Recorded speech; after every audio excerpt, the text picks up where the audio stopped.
Inspirasi Kepri.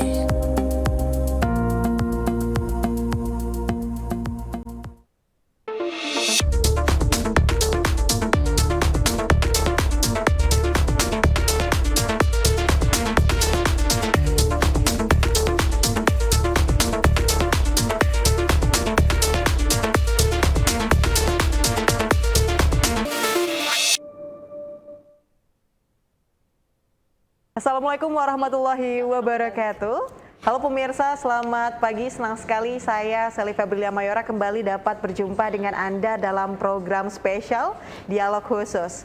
Yang pada hari ini kita akan mengangkat tema mengenai membangkitkan pariwisata Kepri pasca pandemi melalui Festival Budaya Tionghoa 2022. Di studio Batam TV telah hadir bersama kita narasumber kita yang pertama yaitu Bapak Rudi Chua, SEMH, selaku anggota Komisi 2 DPRD Provinsi Kepri, dan juga Ibu Afitri Susanti, SPSI MM, Kepala Bidang Pengembangan Pemasaran Pariwisata, Dinas Pariwisata Kepri. Kita sapa terlebih dahulu pemirsa. Pak Rudi sehat? Sehat, selamat siang. Selamat siang. Lalu bagaimana dengan Ibu Afitri, sehat? Iya, sehat, salam bahagia untuk kita semuanya.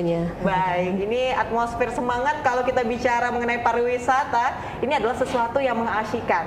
Apalagi ini adalah sesuatu yang baru ya, kita dengar akan diadakannya Festival Budaya Tionghoa 2022. Ini bagaimana ya? Kita ngobrol-ngobrol dulu ke Bapak Rudi terlebih dahulu. Bapak Rudi Chua, kelihatannya ini Kepri sudah bergairah kembali dan gaspol supaya kunjungan wisatawan membludak ke Kepri ya Pak ya. Nah, apa saja nih Pak yang sedang disiapkan pemerintah dan DPRD Kepri dalam upaya memaksimalkan potensi pariwisata di Kepri ini? Baik, jadi kita ketahui bahwa pariwisata merupakan salah satu tulang punggung untuk Kepri, terutama di Batam, kemudian Bintan dengan Tanjung Pinang, serta juga termasuk Karimun ataupun di beberapa kabupaten kota lainnya. Sangat urgent bagi kita, bagaimana setelah pandemik 2 tahun semuanya istilahnya tiarap di tempat, tidak ada aktivitas, karena yang paling terpukul selama pandemi adalah pariwisata. Semua tidak berani bergerak, takut berjalan dan takut melakukan wisata. Bagaimana caranya kita membalikan ini tentu membutuhkan kiat-kiat yang lebih intensif dibandingkan tahun-tahun sebelumnya. Kita pernah mencapai 2 jutaan lebih wisatawan dan sekarang turun menjadi hanya 100-200. Dan itu saya kira bukan hanya Kepri, bukan hanya Indonesia, tapi seluruh dunia mengalami hal yang sama. Nah, bagaimana saat ini kan juga seluruh dunia juga berlomba-lomba nih. Pasca pandemi berlalu dengan harapan secepatnya ini akan terjadi. Semua sedang mempersiapkan bagaimana caranya kita kembali kepada jalur atau on the track pada dunia pariwisata. Nah, saat ini banyak yang dilakukan. Memang ada beberapa hambatan yang masih terjadi, khususnya kita melihat teman-teman di dinas ini istilahnya udah gaspol. Memang masih ada beberapa hambatan di luar yang belum bisa kita atasi karena itu di luar kita, seperti misalnya harga tiket. Ya. Harga ferry tiket tuh kemarin sudah kita laporkan ke Pak Gubernur dan kita alhamdulillah Pak Gubernur langsung menanggapi, menindaklanjuti dengan memanggil owner kapal. Dan memang ada penurunan 100.000, tapi kita kira itu masih belum ideal. Kemudian yang kedua adalah visa on arrival yang cukup tinggi, yang 500.000 untuk 30 hari. Karena wisatawan yang datang ke Kepri ini kan tidak butuh 30 hari. Ya. Maksimal hanya 3 sampai mungkin 5 hari bagi wisatawan jarak jauh seperti Korea, Jepang, dan sebagainya. Ataupun mungkin Eropa, Amerika kalau ada. Yang mereka nggak pernah sampai sebulan. Ya. Menghabiskan waktu 530 hari itu hanya mungkin terjadi di daerah Bali atau Jawa yang memang perjalanannya panjang.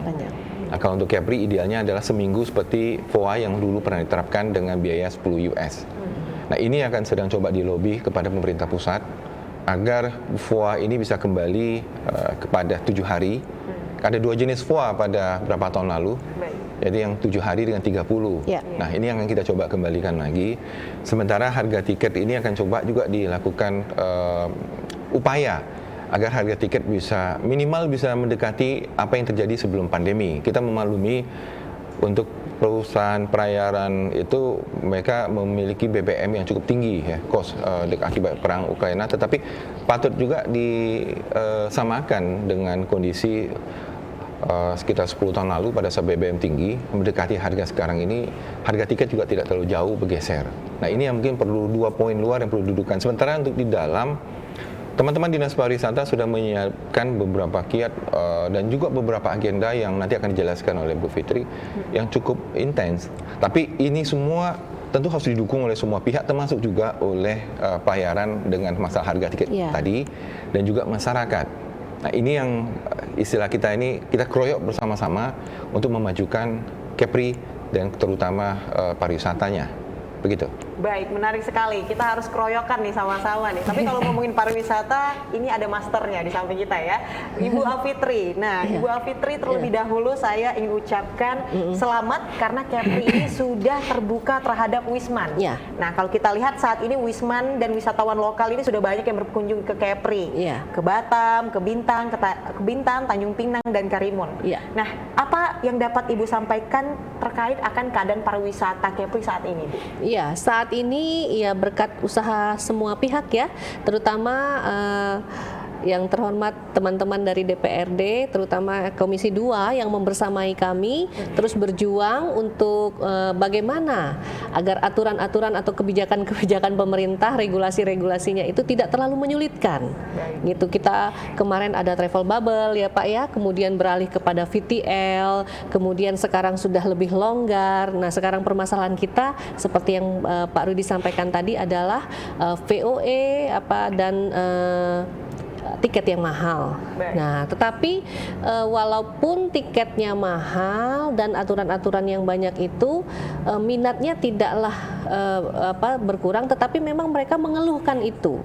Alangkah lebih baik mungkin pemerintah bergerak cepat ya Pak ya, untuk melakukan berbagai perubahan-perubahan, melakukan semacam satu kebijakan lah yang ditetapkan untuk meringankan, kembalilah seperti semula kebijakan itu gitu. Baik. Jadi memang ini PR-PR yang sudah ada itu harus kita segera selesaikan ya begitu ya, Bu? Baik, akan kolaborasi pemerintah yang baik tentunya. Nah, kalau kita lihat bersama juga Ibu Fitri, ini sebelum pandemi Kepri ini memperoleh kunjungan Wisman ketiga, saya dapat informasinya. Tetapi ketika saya konfirmasi ternyata kedua. Begitu ya Bu ya. Nah, di Indonesia kedua dengan target Wisman di Indonesia dengan capaian kunjungan tahun 2019 itu mencapai hampir 3 juta. Jadi 2,8 juta sekian gitu ya, Bu. Kita bulatkan saja 3 juta Bu ya. Nah, bagaimana terkait akan target Kepri di tahun 2022 ini? Mengingat tadi kita lihat di belakang layar kita sudah ngobrol-ngobrol Bu ya, banyak sekali target-target dan juga kegiatan-kegiatan yang akan diselenggarakan di SPAR tentunya. Nah, ini boleh dibocorkan juga Bu kepada para pemirsa di rumah. Memang kejayaan Kepri pada masa sebelum COVID itu kita selalu ada 2 tahun berturut-turut Pak, kita itu peringkat kedua kunjungan wisatawan mancanegara terbanyak setelah Bali. Nah, kalau kunjungan wisatawan Nusantara memang kita tidak bisa lawan Jogja ya. Jogja itu saya baru kembali dari Jogja Pak, setiap hari itu luar biasa itu yang datang, berbes-bes besar gitu ya. Nah, tetapi untuk kunjungan wisatawan mancanegara nggak bisa lawan Bali dan Kepri. Nah gitu, jadi target kita di tahun 2022 ini sih ya, agar wisatawan masuknya banyak, kita bikin event-event itu spot tourism. Spot tourism ada 66 event golf yang kita kemas di tahun 2022 ini dalam rangka untuk menarik wisatawan mancanegara kembali untuk datang ke Kepri dengan paket-paket turnamen golf. Gitu. Jadi itu saya kira salah satu langkah yang baik untuk kita kembali mempromosikan Kepri. Seperti itu. Kalau di tahun 2019 kita bisa mencapai target kunjungan Wisman itu sekitar 2,8 juta. Nah, kalau di tahun 2022 ini Ibu optimisnya berapa Bu target kita? Optimisnya itu begini, sampai hari ini itu masih hitungannya ya belum terlalu signifikan. Tetapi target kita ya tidak kurang dari 2 juta. Gitu. Jadi kalau tiketnya lebih murah, saya kira kita optimis ya, karena kalau kita lihat di Lagoy, di BRC itu mereka juga punya target. Nah, setiap hari di Bandar Bintan Telani itu 5 trip ferry dari Singapura menuju Lagoy. Nah, satu trip katakanlah 50 orang dikali 5 dikali 30 itu kan ya lumayan lah kalau itu satu pintu, belum lagi pintu yang lain begitu. Baik, ini menarik sekali ya. Ini PR kita bersama, apalagi sudah mendekati akhir tahun ya Bu. Ya, ini Tentunya sudah masuk triwulan kedua. Betul ya, jadi Iya. makin banyak nih yang harus digenjot tentunya ya Bu ya. Iya. Nah, kita kembali kepada Bapak Rudi Chua nih Pak. Nah, kita berbicara mengenai Festival Budaya Tionghoa 2022 yang Bapak gagas ya Pak ya. Iya. Nah, apakah ini sesuatu yang baru di Kepri dan apa harapan dan target dari event ini tentunya Pak? Sebenarnya ini bukan sesuatu yang baru. Sebelumnya, tahun-tahun sebelumnya, Dinas Pariwisata Kepri maupun Kota Kabupaten sudah melakukan beberapa agenda. Baik. Misalnya seperti barongsai dan sebagainya. Kita melihat bahwa kenapa Tionghoa, karena segmen market yang ada di Singapura, Malaysia. Kita melihat bahwa kenapa Taiwan dan sebagainya, Hong Kong. Ini tentu bagi mereka menjadi salah satu daya tarik. Walaupun mereka belum hadir, tapi pada saat mereka melihat agenda, oh di sana ada suatu agenda yang berlatar belakang sentimen etnis yang sama, tentu ini akan juga memicu gairah atau minat mereka untuk mempelajari Kepri lebih jauh. Ya. Baik. Jadi artinya kita mencoba bahasa tadi keroyokan, semua cara kita coba lakukan, berusaha memikat mereka. Ya. Jadi tentu dengan segala sumber daya yang ada, kalau kita katakan tadi bahwa ini tugas berat bagi bukan bagi pemerintah tapi bagi kita semua, karena di awal sudah disampaikan pariwisata merupakan tulang punggung kita. Kita patut melihat bahwa secara jernih ada daya tarik tertentu yang biasa kita jual. Misalnya di Tanjung Pinang atau di Batam, terutama Tanjung Pinang sebagai kota tua ya. Di situ beberapa titik wisata atau objek wisata seperti misalnya Patung Seribu dan juga wihara yang 1000 patung itu. Kemudian ada juga wihara yang di Senggarang. Ya. Itu pada saat sebelum pandemi itu penuh. Betul. Termasuk juga wisatawan domestik. Iya. Gitu. Macet mau naiknya. Jadi ini bagaimana kita menggairah atau menghidupkan kembali kondisi seperti dulu. Nah, makanya salah satu yang kita coba lakukan adalah mengupayakan semua sektor nih, semua lini, semua yang bisa kita jual, kita coba tawarkan. Baik. Jadi kalau misalnya kita justru coba desain bahwa Kepri ini sebagai pintu gerbang. Iya. Artinya wisatawan yang datang bukan hanya melihat budaya Kepri, tapi nanti ada juga budaya Jawa, budaya Sumatera, Padang, Palembang. Ini sebagai suatu taman mini Indonesia indah dalam skala yang lebih mini yang rencananya dulu memang dibuat di Batam. Ya. Jadi pada saat teman-teman dari wisatawan datang dari luar, mereka bisa menjadikan ini sebagai etalase untuk memilih-milih. Ya. Oh ya, bagus ya pakaian di Jawa Barat, bagus ya pakaian adat di Minang, ataupun bagus ya yang ada di Kalimantan, sehingga mereka bisa menentukan oh tujuan saya berikutnya kemana. Karena kenapa? Kita juga harus menyadari bahwa Kepri ini kita tidak bisa secara sempit mengartikan sebagai pintu gerbang untuk Kepri sendiri, tapi kita harus jadikan ini sebagai titik tolak untuk membangkitkan wisata Indonesia secara keseluruhan. Ini mungkin yang menjadikan kenapa Kementerian Pariwisata menjadikan Kepri ini sebagai salah satu titik penting dalam melakukan kampanye promosi wisata, dengan harapan apa yang ada di Kepri ini bisa disampaikan keluar. Kenapa demikian? Karena Kepri merupakan pintu yang masuk yang paling dekat dari segi jarak maupun segi biaya. Sehingga bagi wisatawan yang ada baik dari Singapura maupun wisatawan yang transit di Singapura, mereka bisa melakukan kunjungan singkat ke Kepri dan mendapati lebih banyak lagi alam Indonesia secara keseluruhan. Nah, ini yang patut atau kita jadikan sebagai garda depan dalam menjual Kepri. Kita ketahui kita memiliki kesamaan budaya yang sama dengan Singapura dan Malaysia, yaitu kultur budaya Melayu. Demikian juga aspirasi yang ada misalnya terkait dengan kebudayaan lain, apa itu etnis Tionghoa di dalamnya juga termasuk mengakar di Singapura dan Malaysia. Nah, tentu memberikan sesuatu yang lebih familiar pada mereka akan menjadikan wisatawan merasa lebih kerasan, lebih familiar pada saat mereka melakukan kunjungan ke suatu tempat. Ini yang coba kita jual, walaupun patut kita lihat seperti apa yang kita sampaikan oleh Bu Evitri tadi awalnya. Memang target 2,8 ini untuk dikembalikan itu mustahil. Kenapa? Karena setengah tahun sudah terbuang. Iya. Kita bergerak bukan di bulan Januari, tapi kita bergerak paling cepat di bulan Agustus pada saat semua normal. Sehingga hanya sisa 4 bulan untuk mengejar. Kalau bisa mengejar setengah dari kemarin aja kita sudah bersyukur. Ini yang harus kita. Tapi tentu kita apresiasi teman-teman Dinas Pariwisata memasang target yang tinggi untuk memicu dan juga untuk memacu semangat adrenalinnya untuk mengejar. Dan kita apresiasi. Tapi kita juga harus melihat secara jernih bahwa kondisi pariwisata memang sangat tergantung pada perkembangan COVID. Saat ini pemerintah Singapura sudah umumkan bahwa bulan Juli nanti akan ada kenaikan lagi. Nah, ini tentu menjadi juga barrier bagi kita. Nah, pada saat dan secara grafik nasional kita yang dulunya 2.300 selama hampir 3 bulan sekarang sudah 2.000. Ini juga akan menjadi barrier, hambatan secara psikologis. Bukan hanya pada Indonesia atau Kepri, tapi juga mungkin seluruh dunia. Karena trennya menunjukkan kecenderungan naik. Jadi yang patut dilakukan juga adalah ya di saat kita melakukan promosi, kampanye dan sebagainya tentang wisata, prokes itu tetap tidak bisa ditinggal. Harus kita jaga bersama. Begitu. Baik, ini PR-nya sepertinya semakin menarik ya pemirsa untuk kita bahas lebih lanjut. Jangan kemana-mana pemirsa, setelah jeda berikut ini kami akan kembali dalam dialog khusus. Tetap bersama kami.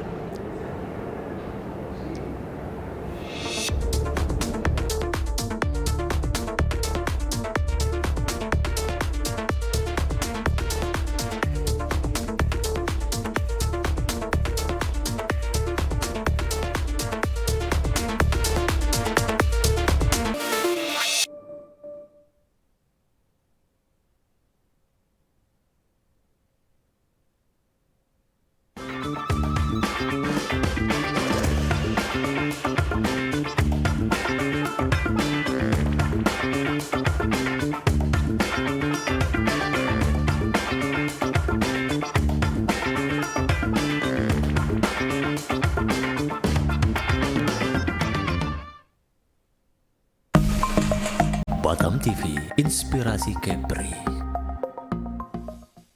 Halo warga Kepri, kini siaran Batam TV bisa Anda download aplikasinya di Google Play Store dengan ketik JPM Stream di kolom search lalu unduh aplikasinya. Anda bisa menyaksikan program Batam TV.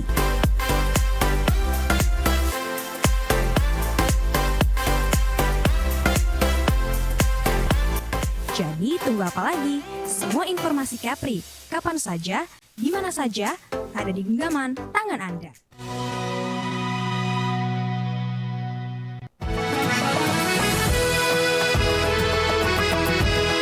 Traveler, saksikan Eksotis Kepri setiap hari pada pukul 7 pagi, 3 sore, dan 8 malam waktu Indonesia bagian Barat di Batam TV.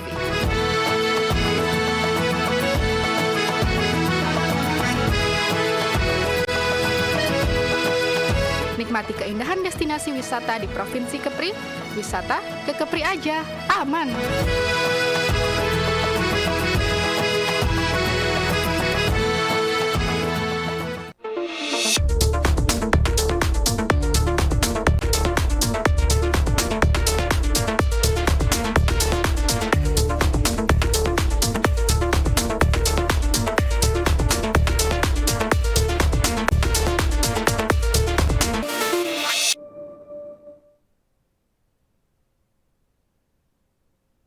Pemirsa, Anda kembali bersama kami dalam dialog khusus. Tadi Bapak Rudi Chua sudah mengatakan ternyata Festival Budaya Tiongkok ini, Budaya Tionghoa, mohon maaf, ini bukan sesuatu yang baru di Kepri ini. Terbukti ada barongsai dan juga kegiatan-kegiatan agenda lainnya. Nah, Pak Rudi Chua terkait akan festival dari Budaya Tionghoa ini apa saja nih Pak, kesenian dan budaya Tionghoa yang akan ditampilkan nantinya dalam Festival Budaya Tionghoa 2022 ini? Sebenarnya bukan hanya festival, tapi juga pameran, ya, tentang baik itu dalam bentuk foto, barang dan sebagainya yang terkait dengan sejarah atau budaya Tionghoa yang ada di Kepri. Dan kenapa dilaksanakan Tanjung Pinang? Karena memang ya dulu salah satu sentral populasi Tionghoa pada saat migrasi itu ada di Tanjung Pinang. Sejarah mencatat bahwa wihara yang ada di kelenteng di Senggarang itu sudah berusia 305 tahun. Baik. 310 tahun lebih Pak, saya udah buka. 310 ya. Iya. Berarti Ibu lebih ini lagi, lebih kalau 310 artinya ini tentu akan menjadi jejak-jejak yang bisa dilacak kembali oleh orang yang mau datang lihat gitu loh. Iya. Artinya Benar. mereka akan tertarik. Ini 310 tahun. Iya. Nah, tentu ini menjadi hal yang menarik bagi mungkin wisatawan-wisatawan yang ada di Tiongkok dan sebagainya. Mereka juga ingin tahu, apa penyebab dan kenapa penyebaran dan kenapa di situ dan apa cara mereka hidup. Iya. Nah, ini yang mungkin akan ditampilkan, termasuk juga alat-alat seperti yang digunakan pada saat migrasi. Mungkin ada alat tenun dan sebagainya. Alat kesehatan, Alat Pak. kesehatan, Obat, ya. Karena salah satu persyaratan perjalanan dulu kan pasti obat, tapi bukan obat seperti sekarang Iya, obat iya. daun-daunan. Iya, tradisional Cina. Ini yang coba disajikan untuk dapat dinikmati bersama, sehingga menjadi salah satu jejak bagi bukan hanya Wisman, tapi juga wisatawan Nusantara, karena kita ketahui bahwa penyebaran penduduk atau migrasi Tionghoa pada zaman dulu itu juga salah satu yang menarik, apalagi dikaitkan dengan Laksamana Cheng Ho, karena di Pulau Bintan sendiri juga ada tapak sejarah peninggalan kapal-kapal peninggalan kapalnya yang dari Laksamana Cheng Ho ya, yang sudah dikaji oleh Balai Kajian. Dan ini juga hal-hal yang menarik yang dilihat. Cuma sayangnya memang istilahnya bangkai kapalnya itu tidak terawat dengan baik, sehingga tinggal lunas dan sebagainya yang agak susah untuk dijangkau. Karena itu juga bukti sejarah. Kita ketahui bahwa kedatangan Laksamana Cheng Ho itu juga sangat berperan besar dalam penyebaran agama Islam di Indonesia, sehingga itu juga menjadi bukan hanya tapak sejarah bagi Indonesia atau orang Tionghoa secara khusus, tapi juga bagi keseluruhan umat lainnya. Baik, ini menarik sekali karena nanti di sini kita juga siapa sangka ternyata Kepri juga mempunyai napaktilas sejarah yang begitu hebatnya dan juga sampai tadi 310 tahun ya Bu ya gedungnya. Nah, kalau kita mengkaji dari Dinas Pariwisata sendiri Ibu Afitri, Festival Budaya Tionghoa 2022 ini apakah ini merupakan agenda dari Dispar sendiri ataukah ini memang agenda yang baru dischedulkan atau mungkin ini bisa menjadi agenda tahunan barangkali ya Bu ya. Dan ini apa dukungan dari Dispar sendiri terkait akan kegiatan dari festival ini Bu? Iya, kami dari Dinas Pariwisata Provinsi Kepri sangat mendukung penuh ini ya. Kita didatangi oleh sekelompok anak muda milenial dari Ikatan Tionghoa Muda begitu ya, menyampaikan tentang kegiatan Festival Budaya Tionghoa ini. Nah, kemudian saya memandang ini sangat perlu dan akhirnya saya mensupport ini, dan memang ini juga atas inisiasi Pak Rudi Chua selaku anggota DPRD Provinsi Kepri Komisi 2 yang konsen sekali di bidang pariwisata dan budaya begitu. Nah, jadi saya mencoba mengangkat tema alkulturasi budaya Tionghoa dengan budaya lokal Kepulauan Riau. Nah, kita tahu bahwa budaya Kepulauan Riau itu memang akar budayanya adalah Melayu. Tetapi seperti yang Bapak sampaikan tadi bahwa Kepri ini adalah miniaturnya Indonesia. Ya, kita merupakan terasnya Indonesia. Kita ada di paling depan. Kita berbatasan langsung dengan 5 negara. Letak geografis kita inilah yang sangat menguntungkan kita dibandingkan dengan provinsi-provinsi yang lain. Nah, kenapa Tionghoa? Ya, Festival Budaya Tionghoa ini kita lakukan. Memang ini adalah yang judulnya Festival Budaya Tionghoa ini pertama yang kita lakukan di Kepri di Tanjung Pinang. Kalau pecahan-pecahannya seperti yang Bapak sampaikan tadi itu memang betul. Ada barongsai, ada lampion, ada pemilihan duta putra-putri Tionghoa. Itu memang pernah kita lakukan. Nah, secara kita kemas dengan keseluruhan ini memang first time. Nah, harapan kami dari Dinas Pariwisata, kami berharap ini menjadi calendar of event, Pak. Kalender event tahunan yang dapat paketnya kita jual sebagai paket pariwisata. Jadi kapan bulannya kita tentukan secara ajak begitu, supaya ini menjadi salah satu paket yang bisa kita jual ke Tiongkok, ke Singapura, ke yang lain-lain. ya mungkin rekan-rekan akan tertarik dari sana, Pak. Mereka akan melihat budaya Tionghoa yang ada di Kepri apakah sama dengan budaya Tionghoa yang ada di negeri asalnya. Ya mungkin agak berbeda sedikit karena sudah berakulturasi dengan budaya lokal, ya. Banyak sekali budaya lokal itu dipengaruhi oleh budaya Tionghoa. Begitu ya. Misalnya kita lihat baju koko. Jelas kalau koko itu Cina, ya, dengan kerah Shanghai-nya, dengan kancing yang itu adalah cheongsam untuk pria Tionghoa. Ya, itu digunakan oleh orang Muslim. Nah, kemudian ada bahasa Tionghoa yang kemudian diangkat menjadi bahasa daerah Kepri dan itu kemudian menjadi bahasa Indonesia yang ada di Kamus Besar Bahasa Indonesia. Contohnya pisau, ya Pak ya, pisau. Sebenarnya asal katanya tuh itu gitu ya. Kemudian ada makanan bakso. Bak itu daging, so itu bulat. Jadi daging yang dibulat-bulatin. Gitu. Orang Jawa juga bilangnya bakso gitu ya. Kemudian kita ada apalagi mita rempa. Mita rempa itu nggak ada sih orang asli Melayu itu makanannya mie. Mie itu makanan orang Asia Timur. Ya, jadi kalau ada mita rempa itu sudah menjadi kuliner akulturasi antara kuliner Tionghoa dengan kuliner masyarakat Anambas. Nah, kemudian adat budaya banyak lagi yang kita nanti akan kita gali di saat talkshow, Pak ya. Nah, kira-kira seperti itu. Kemudian saya menambahkan nanti di sana itu selain bazar dan pameran juga ada lomba mewarnai anak-anak. Iya. Ya, temanya tetap Tionghoa, Pak. Nah, yang ikut apakah hanya orang Tionghoa? Tidak. Kita terbuka untuk umum. Siapa saja yang ingin ikut. Begitu. Jadi ini bukan adalah budaya eksklusif, tetapi ini bagian dari budaya Indonesia, bagian dari budaya Kepri yang sudah mengakar. Bapak sampaikan tadi benar bahwa ada vihara yang di Senggarang itu, Pak ya, itu kalau kita tarik garis lurus itu langsung menuju Masjid Penyengat.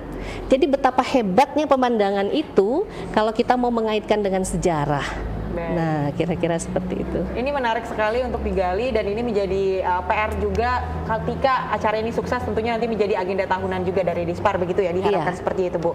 Dan tentunya saya juga melihat bahwa Festival Budaya Tionghoa ini sangat menarik ya bagi wisatawan negara maupun mancanegara maupun juga wisatawan lokal. Nah, lalu bagaimana nih, Bu, upaya kita supaya festival ini disaksikan lebih banyak orang sehingga tujuan besar kita dapat meningkatkan wisatawan ini tercapai? Mungkin lebih kepada campaign-campaign yang akan dilakukan nantinya sehingga nanti yang datang ke sini benar-benar wisman kita dan juga wisatawan lokal yang banyak, begitu, Bu. Ya, melalui media exposure ya, salah satunya publikasi. Pada hari ini, saat ini kita sedang melakukan campaign itu gitu ya. Kita sudah pasang baliho di beberapa titik di Tanjung Pinang. Tadi malam kita sudah melalui media RRI. Kemarin ketika saya di Jogja sudah saya sampaikan juga di Pro 2 RRI Jogja bahwa kita akan ada Festival Budaya Tionghoa. Ternyata animonya luar biasa, Pak. Mereka ingin sekali melihat begitu. Kemudian di media online kemarin saya sudah konferensi pers, Pak, bersama Pak Edi dan IO untuk mengabarkan ini begitu ya. Kemudian kita ke sekolah-sekolah menyebarkan form untuk lomba mewarnai anak-anak begitu. Kita ke agen-agen sekolah modeling untuk menyampaikan form lomba fashion show ibu dan anak couple gitu. Nah, jadi tidak hanya itu, juga dari informasi mulut ke mulut gitu ya, bahwa akan ada Festival Budaya Tionghoa. Jadi komunitas-komunitas yang punya grup-grup WA sudah kita sebarkan flyernya gitu ya. Jadi wajah Pak Rudi dan saya tuh sudah kemana-mana nih di setiap grup WA. Cuma saya selalu di WA. Kenapa harus budaya Tionghoa? Nah, ini yang harus kita klarifikasi ya, Pak ya. Baik, jangan lupa nanti video ini nanti juga ditunjukkan, Bu. Iya. Ada grup-grup yang lain karena penjelasan hari ini memang spesial di Batam TV nih pemirsa ya. Iya. Nah, kita akan ke Bapak Rudi lagi nih, Pak. Nah, Bapak Rudi, kalau kita lihat komposisi Wisman Kepri ini memang dominan asal negara Singapura dan Malaysia. Benar. Dengan Festival Budaya Tionghoa ini sangat mungkin akan lebih banyak lagi turis masuk ke Kepri. Nah, kalau tadi Dispar optimis nih, Pak, akan menjadi agenda tahunan. Nah, kalau menurut Bapak, apakah event ini akan menjadi event tetap dan masuk kalender wisata ke Kepri ini, Pak? Iya, sebelum saya menjawab, saya apresiasi Ibu Fitri dulu yang cerita pisau tadi. Saya baru tahu malah suaranya agak malu juga. Pak. Ya, hebat beliau melakukan kajian dan ini saya malah baru saya pikir benar juga bahasa Mandarinnya itu pisau. Pisau. Iya. Oh, saya baru tahu Bu. Mohon terima kasih Bu. Saya baru, orang Tionghoa juga, Pak. Saya baru belajar satu sesi lagi dari Bu. Nah, kalau terkait dengan wisatawan, kita ketahui bahwa wisatawan kita dominasinya adalah hampir 80% itu Malaysia, Singapura. Dan itu memang nggak terelakkan. Kenapa? Jarak yang dekat dan juga hubungan bukan hanya hubungan geografis, tapi hubungan silaturahmi. Saya pada saat COVID kemarin, saya di FB saya itu banyak sekali pertanyaan dari warga Malaysia, Singapura yang keluarganya nggak bisa berkunjung. Bagaimana caranya mereka bisa berkunjung ke Indonesia? Demikian juga sebaliknya. Jadi tali silaturahmi itu sudah bukan hanya di sekarang, mungkin sudah ratusan tahun lalu. Jadi kalau kemarin Pak Mahathir mengatakan ini Kepri mau diambil, ya mungkin salah satunya beliau pikir ini kan banyak saudara beliau ada di sini mungkin. Itu cara pemikiran yang mensederhanakan. Tetapi kenapa? Nah, salah satunya adalah bahwa kita memiliki hubungan erat dengan Malaysia dan Singapura, apapun alasannya itu. Nah, kalau kita lihat kita mentargetkan bahwa wisata Kepri ini bisa pulih kembali minimal secara pandemi berlalu, artinya kembali pada normal ya. Ada ahli yang mengatakan pariwisata baru bisa normal setelah 3 atau 4 tahun ke depan. Nah, kalau kita menunggu itu dengan duduk menunggu, tentu ini akan menjadi makin beban yang makin berat bagi Kepri. Karena disampaikan di awal kita ini tulang punggung pariwisata, tulang punggung daripada Kepri.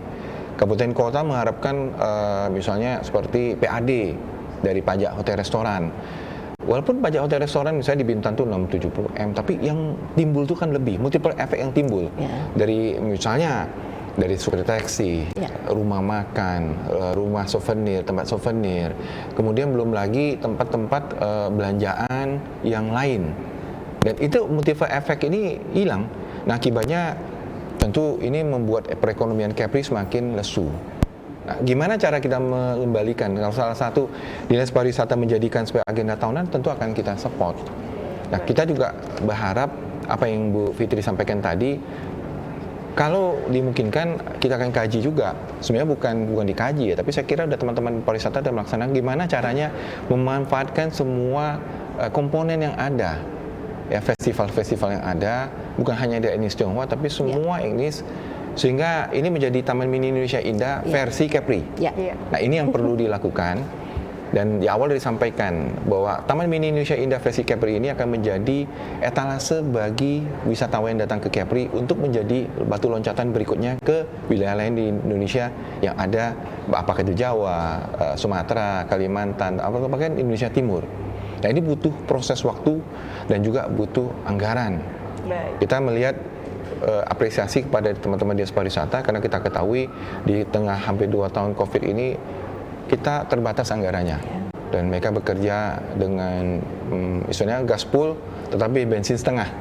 Nah, ini yang kita apresiasi dan tentu kita juga tidak dan apakah ini jadi agenda tahunan, ini merupakan kebijakan daripada Dinas Pariwisata sesuai dengan kondisi anggaran. Dan tidak bisa juga dipaksakan, kita sesuaikan dengan situasi di tahun-tahun berikutnya. Baik, ya kita tunggu jika ini sukses tentunya ini akan terus berkelanjutan ya pemirsa.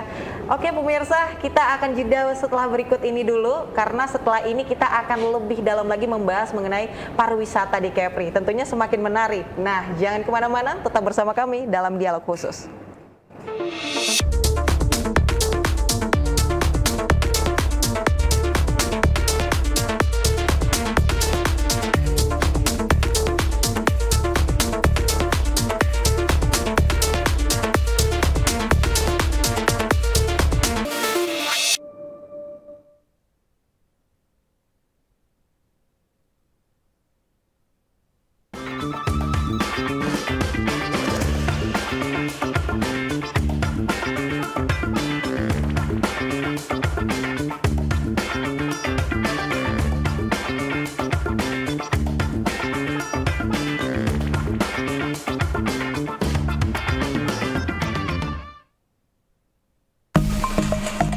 Batam TV, Inspirasi Kepri.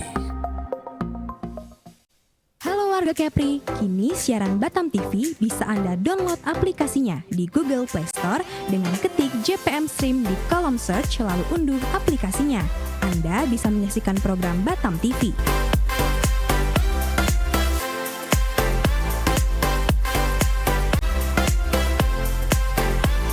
Jadi tunggu apa lagi? Semua informasi Kepri, kapan saja, di mana saja, ada di genggaman tangan Anda.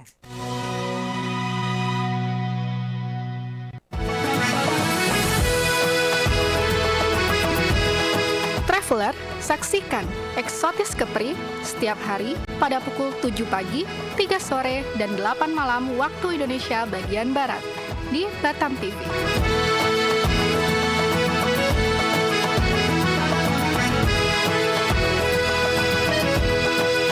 Nikmati keindahan destinasi wisata di Provinsi Kepri. Wisata ke Kepri aja, aman.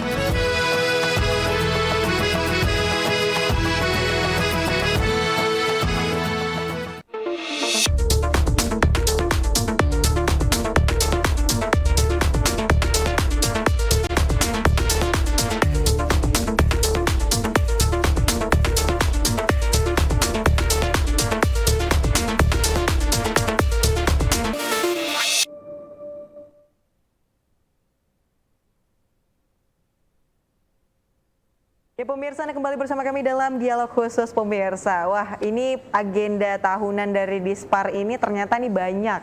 Tapi yang menarik perhatian kita ini Festival Budaya Tionghoa. Nah, kalau kita mengkaji lagi, kita ngobrol lagi nih ke Ibu Afitri nih Bu. Iya. Nah, Ibu, Provinsi Kepri ini kan telah banyak ya Bu ya memasarkan destinasi wisata di kota kabupaten yang ada di Kepri. Bahkan juga udah memasarkan pariwisata kita tadi sampai keluar kota, keluar negeri ya Bu ya. Baru-baru ini Ibu baru pulang dari Jogja ya Bu ya. Nah, ini selain destinasi wisata atau tempat kunjungan wisata, apalagi nih Bu yang layak dipasarkan untuk meningkatkan minat kunjungan wisata ke Kepri? Event. Iya, selain destinasinya, kemudian kita sudah melakukan exposure media, event-eventnya harus berkualitas. Ya, jadi kalau eventnya ya sekedar jadi aja, sekedar cuma dapat outputnya saja, ya saya kira tidak terlalu menarik dan buang-buang anggaran saja. Gitu. Jadi lebih bagus ada outcome-nya. Apa multiplier effect dari adanya event itu gitu. Jadi kenapa mall yang kita jadikan tempat festival? Pertimbangan yang pertama adalah multiplier effect yang didapat ketika event itu dilaksanakan. Tenan-tenan yang tadinya sepi di TCC Mall Tanjung Pinang itu secara tidak langsung akan mendapat efek positif dengan pengunjung yang ramai begitu ya Pak ya. Kemudian yang kedua masalah cuaca. Karena saat ini cuacanya sedang tidak menentu di Tanjung Pinang dan barang-barang yang akan kita tampilkan adalah barang-barang cagar budaya. Nah, untuk keamanan barang-barang tersebut, maka kita melihat indoor yang lebih cocok daripada outdoor. Nah, kemudian yang ketiga, kenapa juga dilakukan di indoor dan di mall? Itu kita tidak perlu mengundang orang personal dengan satu-satu undangan, karena itu adalah memang tempat umum dan kemudian dia adalah tempat berbelanja. Siapapun yang datang silakan saja tanpa harus mengundang secara khusus begitu. Jadi saya kira itu event. Yang berikutnya tentu saja kita menyiapkan paket-paket tour yang itu singkat, padat, memuaskan dengan pelayanan-pelayanan yang prima. Nah, jadi untuk tahun 2022 ini memang yang kita tampilkan adalah luxurious tourism. Jadi kita menampilkan paket-paket yang premium karena untuk meningkatkan itu tadi Pak. Jadi kalau kita tampilkan yang biasa-biasa, kita jual yang biasa-biasa, ya lambat ini akan mencapai target gitu. Nah gitu. Jadi misal nih contoh luxurious premiumnya itu, luxurious tourismnya itu kita tampilkan ada resort-resort berkelas internasional. Nah kemudian sport tourismnya juga spot-spot yang premium. Nah, kenapa tidak desa-desa apa? Kalau kita bicara desa wisata, walaupun kita kemarin masuk pada 50 desa wisata terbaik di Indonesia, tetapi kalaulah hanya itu yang kita jual, kita akan kalah dengan desa yang ada di Sumatera Barat, ya Pak Rudi ya. Ya, benar. Desa di Jawa Barat yang memang sudah begitu alamnya gitu ya. Nah, bukan berarti kita tidak bangga dengan desa yang kita punya, kita bangga. Namun kita butuh proses mempersiapkan desa yang ada di Kepri ini agar sama atau minimal standar lah untuk dikunjungi oleh wisatawan begitu. Khususnya wisatawan mancanegara. Karena apa? Maritim identik dengan laut, identik dengan makanan seafood. Kita harus ada kajian untuk alerginya, kita macam-macam. Jadi memang harus kita persiapkan terlebih dahulu. Jadi apa yang kita punya adalah sekarang Lagoy, Batam, dan kabupaten yang lain. Ya, kita punya geopark ya Pak ya. Nah, ini yang luxurious nih yang kita tampilkan dulu di tahun 2022 untuk mengejar 2 tahun tertinggal ini gitu. Baik, ini adalah ide-ide yang cemerlang ya, yang kita harapkan tentunya terus bergerak nih di SPAR. Tetap semangat iya, Bu ya. Mudah-mudahan supportnya tetap dari bapak-bapak dari Komisi 2 itu. Iya, senggol dikit Pak. Biasa Pak. Baik, nah Ibu Afitri, kalau Iya. kita lihat Menteri Pariwisata dan Ekonomi Kreatif ini sering datang ke Kepri ya Bu ya. Iya. Nah, apa yang sudah beliau berikan atau mungkin kontribusi kementerian terhadap pariwisata di Kepri ini apa Bu? Iya, pemerintah Indonesia sudah berupaya melalui Kemenparekraf untuk memajukan pariwisata di Kepri, yaitu menjadikan Kepri sebagai pilot project di travel bubble, ya Kepri, Batam dan Bali. Itu salah satu perhatian ya Pak. Walaupun itu sebenarnya tidak sepenuhnya sukses, begitu, tidak juga terlalu gagal ya, tapi ada hal-hal yang itu mereka sasarkan ke Kepri, begitu. Nah, kita terima kasih untuk itu. Tetapi perjuangan ini belumlah selesai, begitu.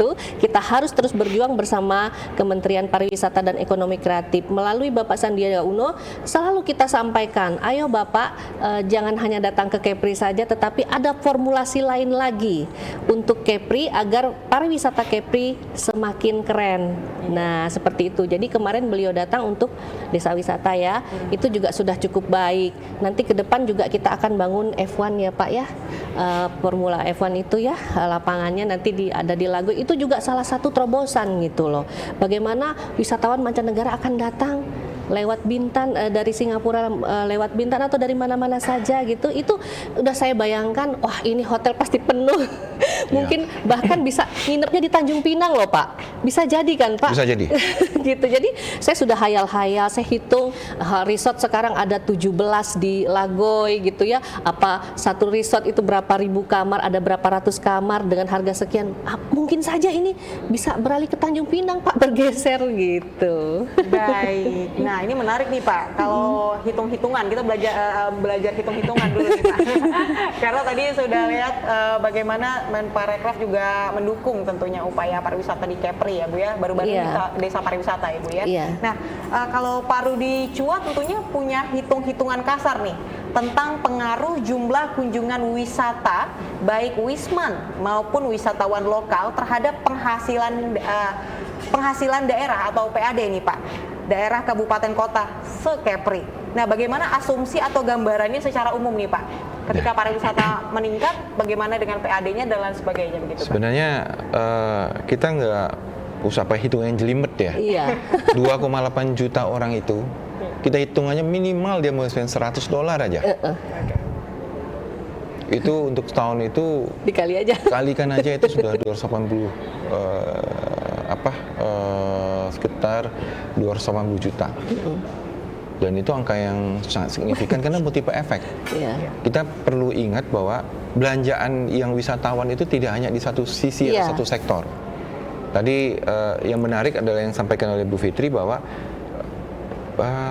pameran ataupun festival ini bukan hanya untuk semata-mata menarik wisatawan, tapi juga membangkitkan gairah perekonomian terutama UKM. Tadi ada Bajar, kemudian juga untuk menghidupkan perekonomian, khususnya kalau memang secara jujur perekonomian Tanjung Pinang jauh lebih terpuruk dibanding Batam. Kalau bagi teman-teman yang pernah ke Tanjung Pinang, malahan kita sangat prihatin melihat kondisi mall di sisi yang ada satu-satunya mall Tanjung Pinang. Dan itu dengan salah satunya cara menggairahkan tentu juga melalui festival tadi. Jadi ini bukan hanya semata-mata atau satu sisi untuk wisatawan saja, tapi akan sangat berperan besar dalam perekonomian lokal. Nah, ini yang kita apresiasi bahwa ternyata apa yang dicanangkan oleh Dinas Pariwisata yang seharusnya fokus pada pariwisata ternyata mempunyai side effect yang demikian bagus atau demikian luas, terutama sebagai membantu ataupun menggerakkan perekonomian di ibu kota provinsi. Jadi ini suatu apresiasi tersendiri. Nah, kalau kita kembalikan pada apa sih target yang kita nggak usah muluk-muluk bahwa 2,8 juta bisa kembalikan pada dulu, dikalikan 1 juta aja, 1 juta rupiah saja, itu sudah suatu angka yang sangat luar biasa. Dan angka ini fresh money, itu berupa falas yang dibawa ke sini gitu, ditukarkan, dan kan nggak mungkin satu orang itu hanya 1 juta gitu. Mereka untuk hotel dan sebagainya itu udah seberapa, belum lagi dari sisi PAD langsung, karena PAD langsung itu memang hanya bukan wilayah kami. Di provinsi PAD hotel itu tidak langsung ataupun restoran, itu merupakan amanah kabupaten kota. Jadi berapapun jumlah yang didapat, istilahnya provinsi membantu sebagai koordinator daripada kegiatan, dia membantu mendorong perkembangan pariwisata. Hasil langsung itu dinikmati oleh kabupaten kota. Karena PAD yang dibayarkan oleh wisatawan di hotel itu dipungut oleh kabupaten kota, bukan oleh provinsi. Nah, kita di provinsi ini, maka kita tidak, maksudnya itu sampai mencampurin ke situ. Yang kita harapkan adalah multiplier effect ini akan mendorong perekonomian masyarakat dan keseluruhan mendorong perekonomian Kepri baik di tingkat nasional maupun khusus hanya di pariwisata. Ini yang merupakan sisi penting daripada apa yang dilakukan oleh teman-teman di Dinas Pariwisata ini. Nah, tapi tentu kita juga mengharapkan PAD ini akan sangat bermanfaat bagi teman-teman kabupaten kota, terutama misalnya di Tanjung Pinang maupun di Bintan. Kalau Batam ini masih samping pariwisata kan masih didukung oleh sektor industri. Nah, beda dengan Bintan dengan Tanjung Pinang yang betul-betul memang sangat terdampak, apalagi Bintan yang Lagoy yang pada saat pandemi selama 2 tahun sebagian besar resort di sana tutup. Artinya istirahat, bukan tutup total ya, tapi istirahat sementara. Dan itu berdampak bukan hanya pada pekerja, tapi juga kepada perputaran ekonomi di Bintan. Nah, tentu dengan apa yang dilakukan ini menjadi hidup. Tadi Bu Fitri sempat menyinggung tentang F1 ataupun lintasan untuk balapan. Kita ambil contoh saja waktu Singapura Maksana itu hotelnya itu sampai penuh sampai harus ke kapal. Benar. Tentu kalau itu dilaksanakan di Bintan, malah bisa jadi bukan hanya di Tanjung Pinang, karena ini akan berdampak kalau seandainya suatu hari jembatan Babin itu selesai. Ini akan berdampak kepada Bintan. Itu sebab kenapa lintasan yang dibangun di Bintan itu bukan hanya akan berpengaruh. Nah, sekiranya jembatan ini terwujud suatu saat nanti dan demikian juga lintasan siap, perekonomian kedua pulau ini akan berdampak positif. Artinya apa yang dilakukan di Bintan, apa yang dilakukan di Batam akan saling berpengaruh. Nah, kalau kita lihat kan jarak Lagoy ini kan dekat sekali dengan titik sentuh jembatan nantinya, sehingga bagi masyarakat Batam ataupun wisatawan yang ada di Batam, baik itu mancanegara maupun domestik, mereka tentu akan memilih nginep di Batam, tapi dengan mudah dapat melakukan akses ke Bintan nantinya. Ini perkembangan yang harus kita lihat sebagai suatu antisipasi. Kita nggak bisa mengharapkan apa yang terjadi sekarang, tapi kita memang merencanakan apa yang terjadi pada masa depan. Baik, nah itu dia yang harus kita persiapkan ya Pak ya? Iya, benar. Tentunya ini sangat menjawab juga pertanyaan-pertanyaan dari para netizen kita yang semalam ini sudah banyak nih kepo-kepo ini mengenai apa saja sih yang ditawarkan oleh Dinas Pariwisata, program-program seperti apa, bahkan juga terkait akan paket-paket pariwisata nih. Ini sangat menarik sekali ya pemirsa, dan hanya di Studio Batam Televisi lah pemirsa bisa dapat insight-insight seperti ini. Nah, tentunya setelah jeda berikut kita akan kembali nih pemirsa, tetap bersama kami dalam Dialog Khusus.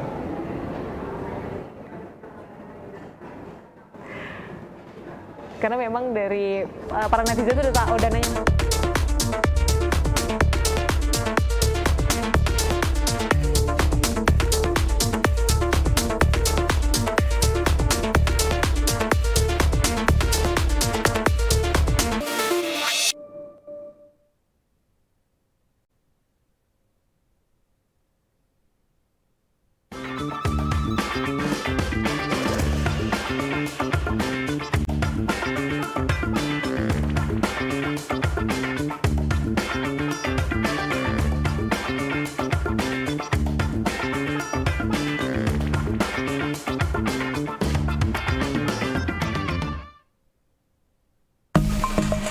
Batam TV, inspirasi Kepri.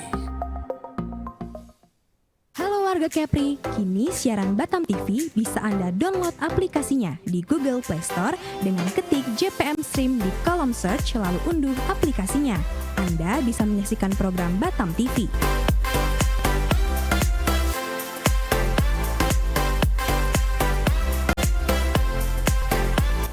Jadi tunggu apa lagi? Semua informasi Kepri, kapan saja, di mana saja, ada di genggaman tangan Anda.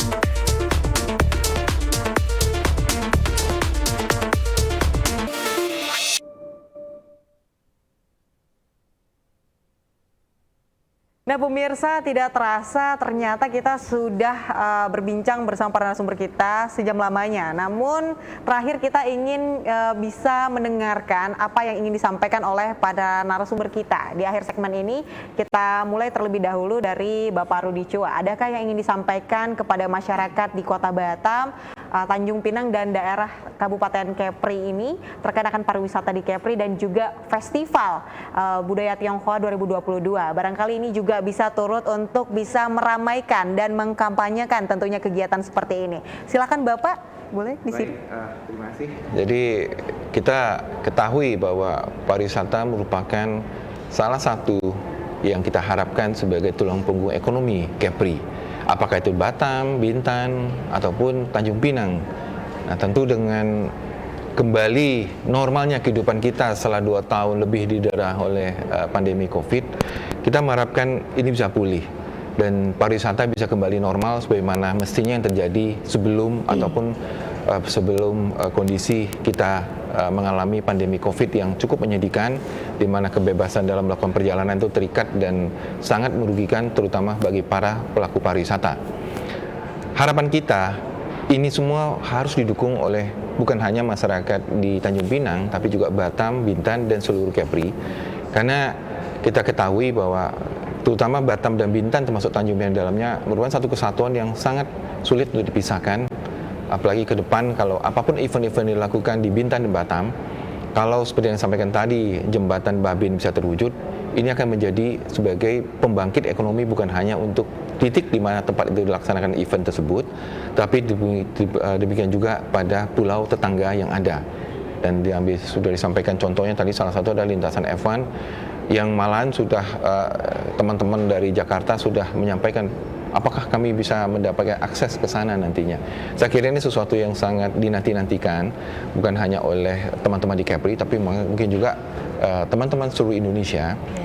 Dan ini perlu kita dukung bukan hanya dalam kita kepada pemerintahan tapi juga kepada seluruh komponen. Saya katakan demikian bahwa memang suatu kegiatan itu tidak apalagi kegiatan baru itu biasanya tentu timbul pro dan kontra, dan kita melihat bahwa kita mencoba melihat daripada inti atau tujuan akhir daripada kegiatan yang dimaksud ini demi kebaikan kita bersama untuk mencapai tujuan yang lebih baik. Dan saya tadi menyampaikan istilah ayo kita keroyok bersama-sama untuk membangkitkan kembali pariwisata Kepri.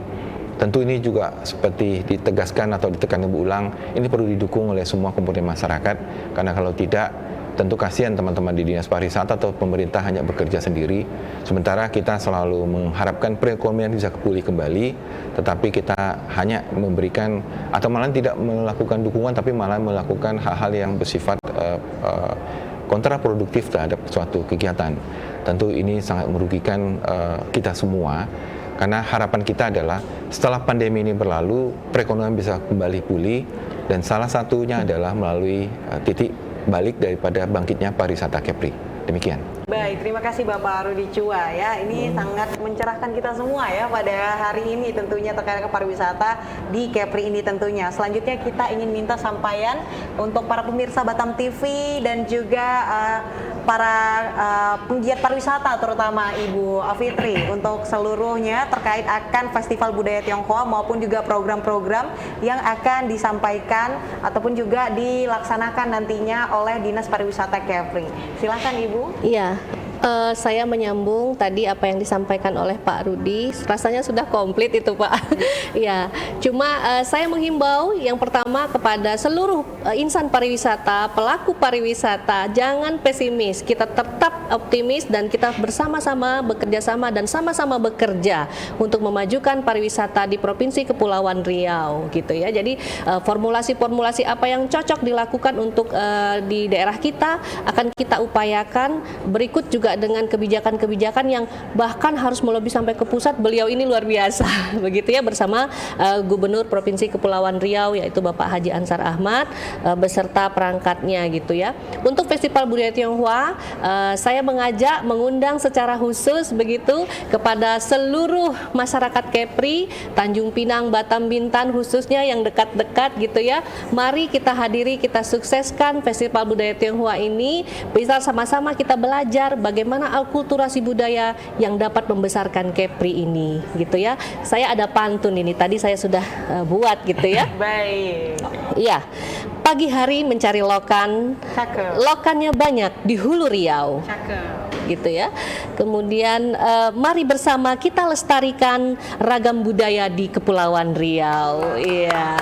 Jadi berwisata berwisata di Indonesia aja, di Kepri aja. Pesona wonderful Indonesia, wonderful Riau Island. Wow. Ini di studio ini semuanya tepuk tangan loh pemirsa. Saking luar biasa nih kejutan kita dapat pantun di ciri khas dari Kepri ya pemirsa. Terima kasih banyak Ibu Afrintri Susati dan juga Bapak Rudi Chua sudah hadir ke studio Batam TV. Terutama narasumber kita nih jauh dari kota seberang pemirsa. Tapi hari ini memberikan informasi yang sangat positif untuk kita semua, spesial untuk para pemirsa Batam TV. Nah pemirsa Batam TV memang penggiat dari pariwisata ini bukan hanya ketertarikan dari segelintir orang, tetapi juga tentu kita semua. Apalagi kaitannya kalau semakin akhir tahun semakin suka berwisata.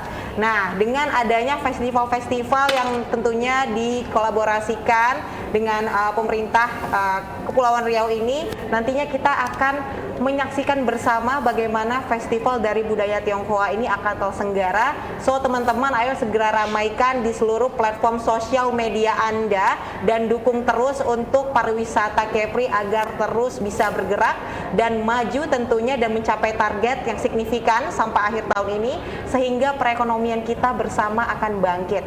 Ayo kata Pak Rudi, ayo segera kita keroyokan nih bahu-membahu untuk saling turut mensupport pariwisata Kepri. Bangga wisata di Kepri aja, jangan lupa pemirsa.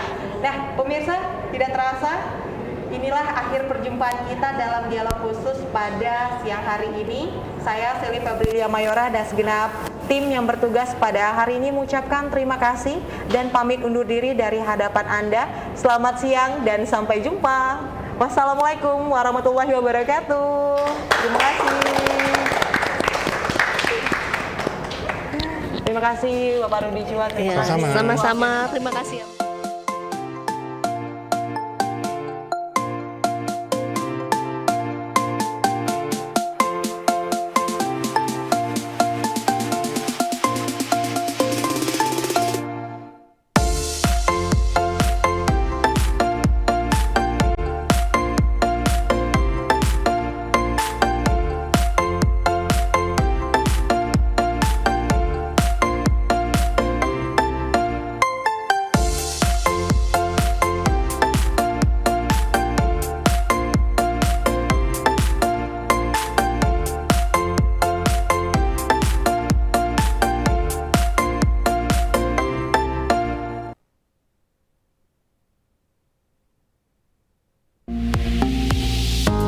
Batam TV, inspirasi Kepri.